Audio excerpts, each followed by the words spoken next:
Hello my dear students and friends, welcome to my channel kids learning classroom style. मैं शिखा और आप सबको मेरा जय Shri Shyam.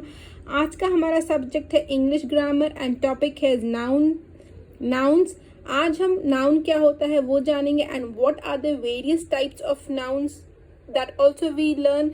This particular topic is very important for the students who are currently in primary classes 1 to 5, and the various types of nouns that will be discussed will be introduced to them gradually in their classes. So like in class 1 the kids may be only taught about what are nouns and the two noun form of nouns, that's like singular or plural. When the kids move to grade 2, they'll be introduced to two other forms of nouns. So gradually the kids will be introduced various types of nouns, but today we will in this topic, in this particular video, cover all the types of nouns. I'll explain them with examples. So let's get started. But before starting, if you have still not subscribed my channel, do subscribe it so that you don't miss any important videos and the series of English grammar that I have started. The series will be in detail and I will be covering each and every topic that is there in English grammar. So let's get started.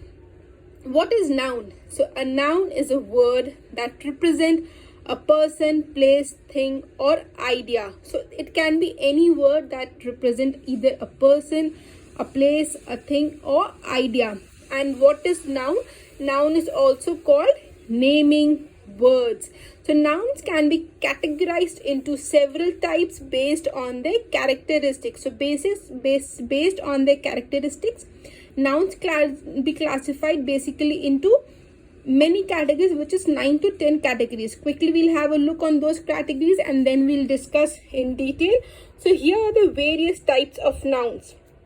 What are those? Starting from common nouns, proper nouns, singular nouns, plural nouns, concrete nouns, abstract nouns, collective nouns, countable nouns, uncountable nouns and compound nouns. So these are the various types of noun, and these are in 10 in total, which you guys will learn in your primary classes, gradually. Nothing will be taught to you in one particular class.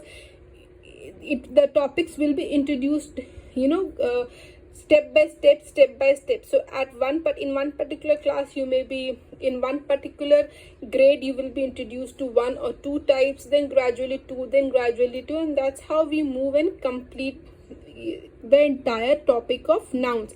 Now we will understand each and every type of noun in details with examples. So let's get started. The first is common noun. So what is common noun? These are general names for people, places, things or ideas. So what are these? These are the names of general names for people, places, things. So people can be boy, girl, places can be hospital, school, things can be bat, ball, and ideas can be anything. For example, dog, city, book, colors, hospital, kitchen, farmer, clothes, boy, etc. So these are the various examples of common nouns. Now the next is proper nouns. So what are proper nouns? These are specific names for people, places or things. So these are specific names. So here the word specific is important when we talk about proper noun, and for common noun the word general is very important. So proper nouns, they are specific names for people, places or things. They are always capitalized, means we always write the proper nouns in capital letter. What are the examples? London, July, MacBook, Barbie, Sunday, Helen, Amazon, etc. Here London is a place, July is the month, MacBook is a brand or the computer name, Amazon is again a company, Helen is the name, Sunday is a weekday, Barbie is a cartoon character name. So now I'll quickly explain to you, show you the difference between the common and the proper noun. How can we differentiate when the words are given to us? So quickly let's check out. So here on the left hand side I have mentioned the common nouns, and the right hand side I have mentioned the proper nouns. So if suppose in any sentence it just mentions animal, and there is no specification of which animal we are referring to, then that becomes a common noun.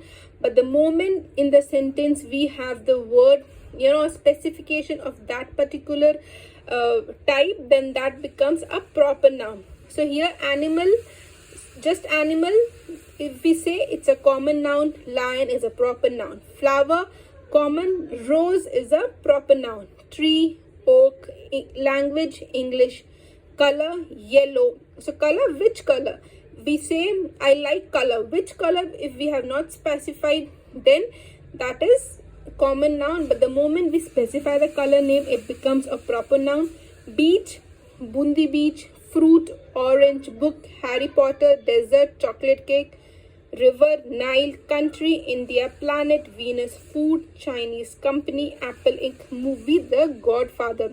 So if you get in any of your sentence the words like this where there is no detail, or that is just in a general meaning, it becomes a common noun. But if that particular word, you can relate it to any particular category that falls under common noun, will become a proper noun. So the next is concrete noun. So the next is concrete and abstract. These two nouns are usually taught together, so we learn these two together now. Concrete nouns, these refer to things you can experience with your five senses. So what does it mean? The things that we can see or smell or taste or touch or hear, they are called concrete nouns. Like music we can hear, so that's why it becomes concrete noun. When we eat any food, so what happens? We get the taste of it, so that becomes the taste. Smell, we can smell the perfume fragrance, we can smell the flower fragrance, so that becomes the smell. Sight, the things we can see, anything that I can touch. So this pencil becomes a concrete noun. Why? Because I can touch it. So means I am able to experience this particular object that is in my hand. So what are the examples of it? Box, house, pencil, music, rose, stone, bottle, hat, mango, etc. So what are abstract noun? On the contrary, abstract nouns refers to ideas, concepts, qualities or states that cannot be perceived by the senses. So basically the things that we cannot either see, smell, taste, touch or hear becomes the abstract noun. So then what are abstract noun? They are the ideas that we get, they are the concepts that we study, and they are the qualities of an individual or the characteristics of an individual that we get to know. So those becomes abstract noun. Example, freedom. Freedom is a feeling. We cannot touch it, we cannot hear it, we cannot feel that with the five senses. Beauty is again something which is God gifted. You cannot feel it with your five senses. Honesty, courage, truth, bravery, etc. These are the various examples of abstract nouns. Then what is collective noun? So then the next part is the collective noun. So then what is collective noun? Collective nouns refers to groups of people or things. So basically when we talk about a group of people, a group of animal, or a group of birds, or a group of musicians, so there are specific names that are given to them. Like for musician, what do we say? We say generally the band of musicians. Yes. Then at time for the birds, we say a flock of birds, team of players. So these are the various names associated to different categories, different things we come across. For collective nouns, my dear student, there are a list of many of collective nouns that we get to know in our day-to-day activity, in a day-to-day learning. For this collective noun examples, my dear students, I will make a separate video where I'll try to cover the maximum of collective nouns I remember. I'll try to put it on my notebook and I will make a video of it So don't miss to subscribe my channel so that you don't miss any of the important videos about the English grammar subject. So the examples are like the words that it's associated with collective nouns are team, family, flock, committees, etc. Because these words in itself, what does it mean? That these are referring to some groups. So like example, a team of horses, a flock of birds, a fleet of ships, a swarm of bees. So these words represent collective, means they refer to groups. Then the next are countable nouns and uncountable nouns. So here we are countable nouns and uncountable nouns. So what are these? Countable nouns are nouns that can be counted as individual items. So means the things that we can count individually. For example, apple, chair, book, pen, pencils, etc. So what are uncountable nouns then? Uncountable nouns are nouns that cannot be counted as individual items. They often refer to substances, concepts, or things that are considered as a whole. So anything that you can count individually, they can be, pencils, erasers, your sharpener. So those you can count individually, 1, 2, 3, 4, 5. So these are the numbers. They're the way how we count. So then that particular thing becomes countable nouns. But there are many things which we cannot count, like water. We can't count water. Milk. We can't count milk. Similarly, advice, information, these are the substances which are the concepts which are there, which cannot be counted, and they are referred to as uncountable nouns. Then next we have singular nouns and plural nouns. So let's understand what is this. For singular and plural nouns, my dear students, I have already made a video which is available in my YouTube channel. In that particular video, I have explained all the rules that are applicable while changing a noun form from singular to plural. So what are singular nouns?